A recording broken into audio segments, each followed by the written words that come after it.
सतनाम करता पुरख। केवल एक ओंकार ही ईश्वर का सच्चा नाम है।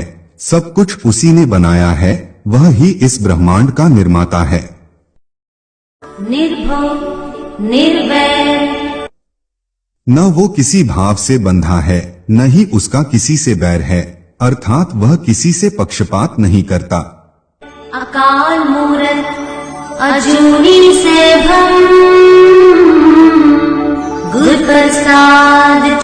वह काल से मुक्त है, न उसका जन्म हुआ न ही उसकी मृत्यु होगी। वह स्वयं से ही प्रकाशमान है।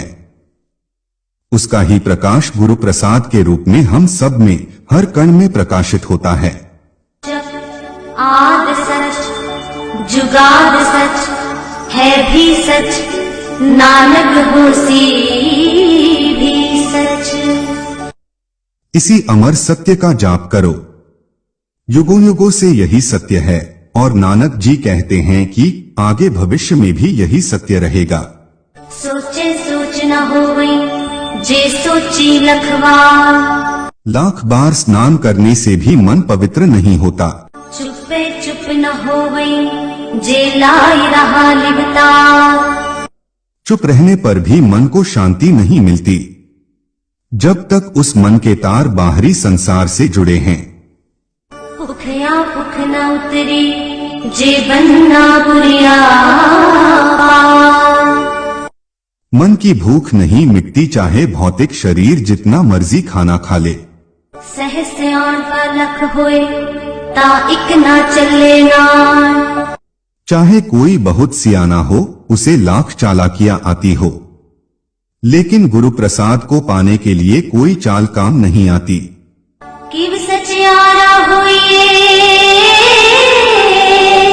किव कूड़े टुट्टे पाल, मन सिर्फ इसी तलाश में भटकता है कि कोई कैसे उस सत्य को प्राप्त हो सकता है।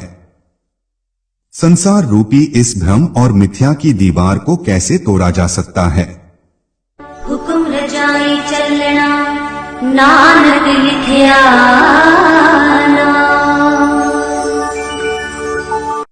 ईश्वर के हुक्म को मानकर उसके बताए रास्ते पर चलकर ही उस ईश्वर तक पहुंचा जा सकता है, जिसे ईश्वर के आदेश पर नानक जी ने लिखा है।